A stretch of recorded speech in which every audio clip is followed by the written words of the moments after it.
ज्योतिष की दुनिया में आपका स्वागत है। यदि आप ज्योतिष सीखना चाहते हैं तो मेरे इस चैनल को सब्सक्राइब कीजिए, और यदि आप चाहते हैं कि वीडियो अपलोड होते ही आपको सूचना मिल जाए तो अलार्म बटन को ऑन करें, और यदि आपको वीडियो पसंद आए तो लाइक और शेयर करना न भूलें। नमस्कार, मैं आलोक तिवारी आपका अपने इस चैनल पर स्वागत करता हूं और आशा करता हूं कि आप मेरे इस चैनल के साथ जुड़ करके ज्योतिष सीख रहे होंगे और सीखने की श्रृंखला को निरंतरता देते हुए इस समय हमारे इस चैनल पर सभी 12 लग्नों के योग कारक एवं मारक ग्रहों के निर्धारण के संबंध में जानकारी प्रस्तुत की जा रही है।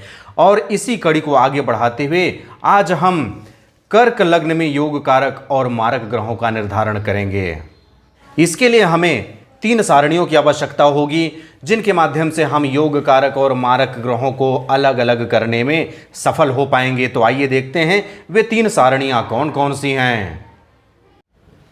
प्रस्तुत है पहली सारणी, जिसमें सभी 12 राशियों के नाम एवं इन राशियों के स्वामी ग्रहों के नाम लिखे हुए हैं। यह है दूसरी सारणी, जिसमें सभी 9 ग्रहों की मित्रता एवं शत्रुता को दर्शाया गया है। इसका अलग से वीडियो मेरे इस चैनल पर उपलब्ध है, जिसका लिंक इस वीडियो के डिस्क्रिप्शन बॉक्स में आपको मिल जाएगा। वहां जाकर के आप इसको विस्तार से समझ सकते हैं। यह है तीसरी सारणी, और यह सारणी नहीं अपितु एक लग्न कुंडली चार्ट है, जिसके माध्यम से हम आज कर्क लग्न के योग कारक एवं मारक ग्रहों का निर्धारण करेंगे।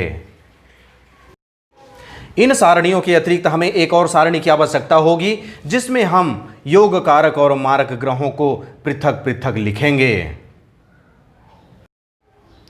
तो आइए अब इस अध्ययन को हम आगे बढ़ाते हैं, और इस अध्ययन को आगे बढ़ाते हुए हम चलते हैं इस सारणी की ओर। और यह कोई सारणी नहीं अपितु एक लग्न कुंडली चार्ट है, और इस लग्न कुंडली के चार्ट में पहले भाव में अर्थात लग्न भाव में 4 नंबर लिखा हुआ है। 4 नंबर अर्थात कर्क, और आज हम कर्क लग्न में ही योग कारक व मारक ग्रहों का निर्धारण करेंगे।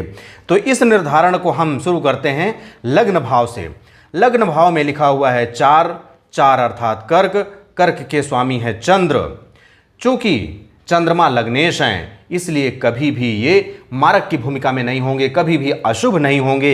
इसलिए इस लग्न कुंडली में अर्थात कर्क लग्न की कुंडली में चंद्रमा लग्नेश होने के कारण सदैव शुभ फलदायक होंगे और योग कारक की श्रेणी में आएंगे। इसलिए हम चंद्रदेव को यहां लिखेंगे। अब हम चलते हैं दूसरे भाव में। दूसरे भाव पर लिखा हुआ है 5 नंबर। 5 नंबर अर्थात सिंह राशि। सिंह राशि के स्वामी होते हैं सूर्यदेव। सूर्यदेव लग्नेश चंद्रमा के परम मित्र होने के कारण यहां पर अष्टम द्वादश सिद्धांत लागू नहीं होगा, और सूर्यदेव यहां पर योग कारक की भूमिका में होंगे। इसलिए हम कर्क लग्न में सूर्यदेव को योग कारक की श्रेणी पर रखेंगे। इसके पश्चात हम चलते हैं तृतीय भाव की ओर। तृतीय भाव पर लिखा हुआ है 6 नंबर। 6 नंबर अर्थात कन्या। कन्या के स्वामी है बुध।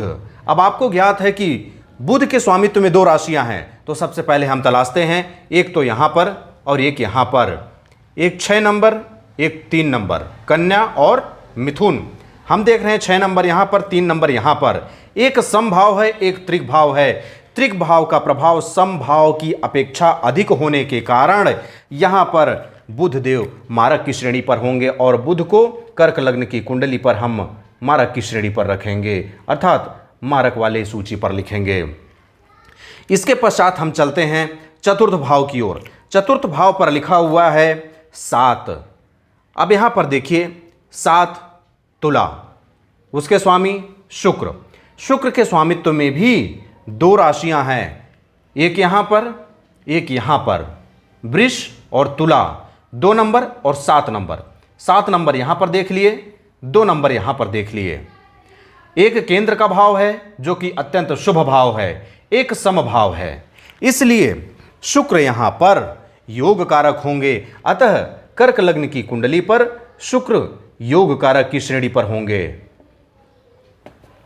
इसके पश्चात हम चलते हैं पंचम भाव की ओर। पंचम भाव पर लिखा हुआ है 8। 8 अर्थात वृश्चिक। वृश्चिक के स्वामी होते हैं मंगल। आपको ज्ञात है कि मंगल के स्वामित्व में भी 2 राशियां हैं, एक यहां पर एक यहां पर। एक तो है वृश्चिक, एक है मेष। 1 नंबर और 8 नंबर। अब यहां पर देखिए 8 नंबर यहां, 1 नंबर यहां। एक त्रिकोण है, एक केंद्र है। दोनों शुभ भाव मिले होने के कारण कर्क लग्न में मंगल देव योग कारक की श्रेणी पर होंगे। इसके पश्चात हम चलते हैं षष्ठम भाव की ओर। षष्ठम भाव पर लिखा हुआ है 9 नंबर। 9 अर्थात धनु। धनु के स्वामी होते हैं बृहस्पति, और आपको ज्ञात है कि बृहस्पति के स्वामित्व में भी 2 राशियां हैं, तो एक यहां पर है, एक यहां पर है, धनु और मीन। 9 और 12, 9 यहां पर देख लिए, 12 यहां पर देख लिए। 9 तो त्रिक भाव है जो खराब भाव माना जाता है, लेकिन 12 त्रिकोण भाव है जो कि अत्यंत शुभ भाव माना जाता है, और त्रिकोण का प्रभाव त्रिक से अधिक होने के कारण बृहस्पति भी यहां पर शुभ फलदायक होंगे और योग कारक की श्रेणी पर होंगे। तो यहां पर बृहस्पति को भी हम योग कारक की श्रेणी पर रखेंगे। इसके पश्चात हम चलते हैं सप्तम भाव की ओर। सप्तम भाव पर लिखा हुआ है 10। 10 अर्थात मकर।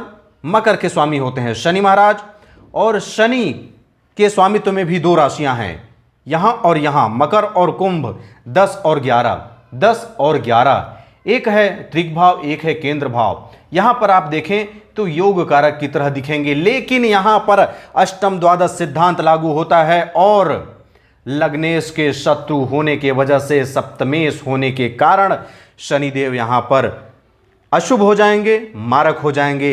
इसलिए शनिदेव को हम यहां पर मारक की श्रेणी पर रखेंगे।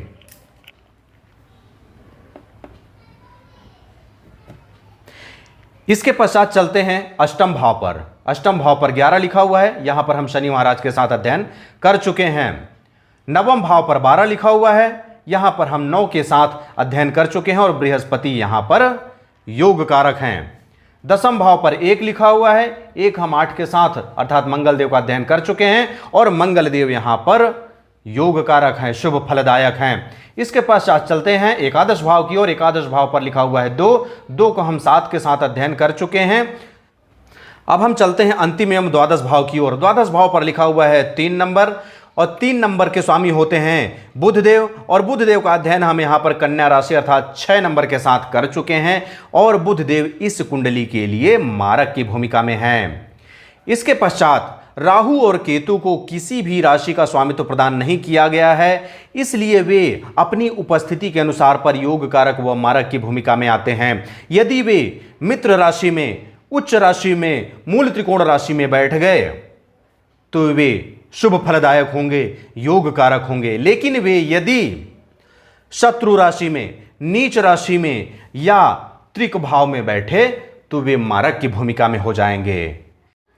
इस तरह से आपने देखा कि कर्क लग्न में कौन कौन से ग्रह योग कारक है, कौन कौन से ग्रह मारक हैं, योग कारक और मारक ग्रहों का निर्धारण कैसे किया जाता है। और मैं आशा करता हूं कि यह वीडियो आपको पसंद आई होगी, और यदि आपको पसंद आई है तो कमेंट बॉक्स में लिख करके मुझे जरूर बताइए, और एक लाइक जरूर कीजिएगा। और यदि आपकी जानकारी में कोई भी ऐसे इंसान है जो ज्योतिष सीख रहे हो या ज्योतिष में रुचि रख रहे हो, तो उन तक यह वीडियो अवश्य पहुंचाइएगा, जिससे इस वीडियो का लाभ वे भी ले सकें। और यदि आप मेरे इस चैनल पर पुराने दर्शक हैं तो आपका बहुत बहुत धन्यवाद। यदि आप इस चैनल पर नए मेहमान के रूप में आए हैं तो आपसे एक अनुरोध है कि आप मेरे इस चैनल को सब्सक्राइब कर लीजिए, और साथ ही घंटी के बटन को भी ऑन कर लीजिए, जिससे कि जब जब मेरे द्वारा वीडियो अपलोड किया जाए तो यूट्यूब महोदय सबसे पहले आपको ही सूचना दें। अब मुझे आज्ञा दीजिए, मिलते हैं अगले वीडियो पर सिंह लग्न के कुंडली में योग कारक और मारक ग्रहों के निर्धारण के रूप में। तब तक के लिए जय हिंद, जय भारत, जय गुरुदेव।